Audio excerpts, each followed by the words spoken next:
एक खास सजा। शबाना घर की सबसे छोटी बेटी थी, पर छोटों जैसा लाड़ उसे कभी नसीब नहीं हुआ।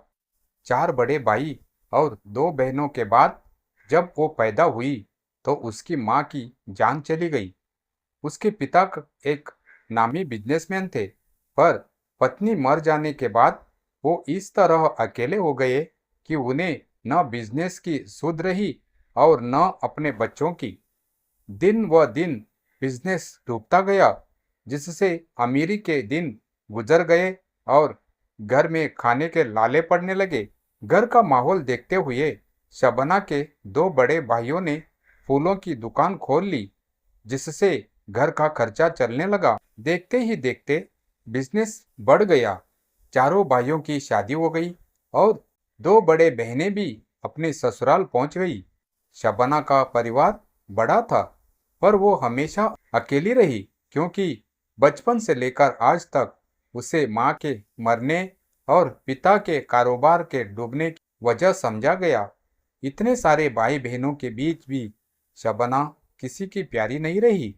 हालांकि शबना ने हमेशा सबको अपना ही समझा। वो छोटी सी उम्र में ही पूरे घर का काम अकेले संभालने लगी, यहाँ तक कि भाइयों की पत्नियां भी काम में उसकी जरा भी मदद नहीं करती थी। एक दिन शबाना के पिता को अचानक दिल का दौरा पड़ गया और अस्पताल से घर लौटने के बाद उन्होंने अपने लड़कों से कहा, मेरी जिंदगी का अब कोई भरोसा नहीं।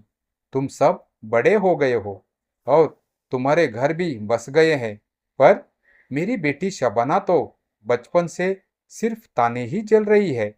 मैं चाहता हूँ मेरे जीते जी उसकी जिंदगी में भी कोई प्यार करने वाला आ जाए। तुम लोग कोई अच्छा सा लड़का देखकर उसकी शादी कर दो।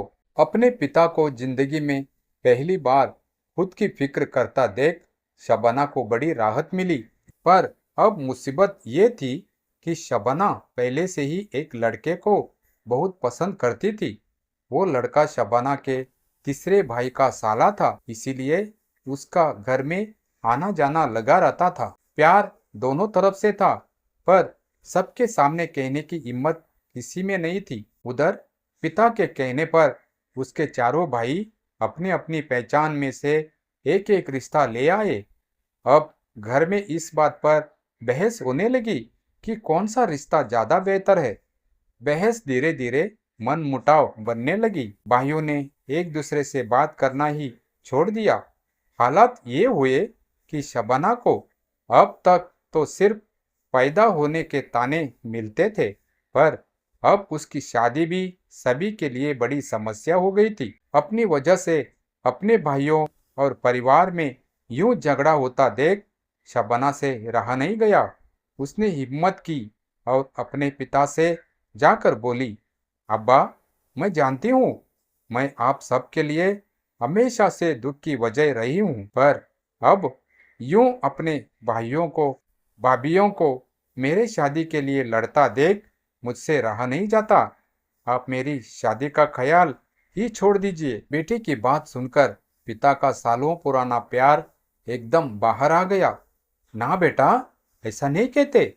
जब तेरे सारे भाई बहनों के घर बसे हैं तो मैं तेरा भी जरूर बसाऊंगा। उसके लिए मेरे पास एक तरीका है। सुन, तू अपने भाइयों के लाए हुए सारे रिश्तों के लिए मना कर दे। जब तेरी शादी उन चारों के आए हुए रिश्तों से नहीं होगी तो लड़ाई खुद ब खुद सुलझ जाएगी और मैं तेरे लिए खुद अपनी पसंद का रिश्ता लेकर आऊंगा। फिर इन बूढ़ी हड्डियों को चाहे जितना भी भटकना पड़े। पिता ने अपनी बेटी को गले लगाते हुए कहा। शबाना पहली बार अपने पिता के गले लगी थी और बहुत खुश भी थी। इसी खुशी के बीच शबाना ने अपने अब्बू को उस लड़के के बारे में बता दिया। अब्बू, मैं आपकी मर्जी के खिलाफ नहीं जाना चाहती। आप चाहे तो उससे मेरी शादी की बात चला सकते हैं, या चाहे तो मुझे इस बात के लिए सजा भी दे सकते हैं। शबाना की बात सुनकर पिता पहले से ज्यादा भावुक हो गए। उन्होंने शबाना के माथे को चूमते हुए कहा, पगली बचपन से सजा भुगतती आई है, और अब भी सजा की बात करती है। चल जा, तेरी सजा ये है कि तेरी शादी उसी से होगी जिससे तू चाहती है। एक साथ इतनी खुशी देखकर शबाना रो पड़ी और अपने अब्बू के गले लग गई। शबाना के लिए अब तक की ये सबसे खास सजा थी जिससे उसकी जिंदगी बदलने वाली थी। कुछ ही दिनों में शबाना के पिता ने उस लड़के के घर अपने तौर पर बात चलाई। लड़के का नाम फैजान था।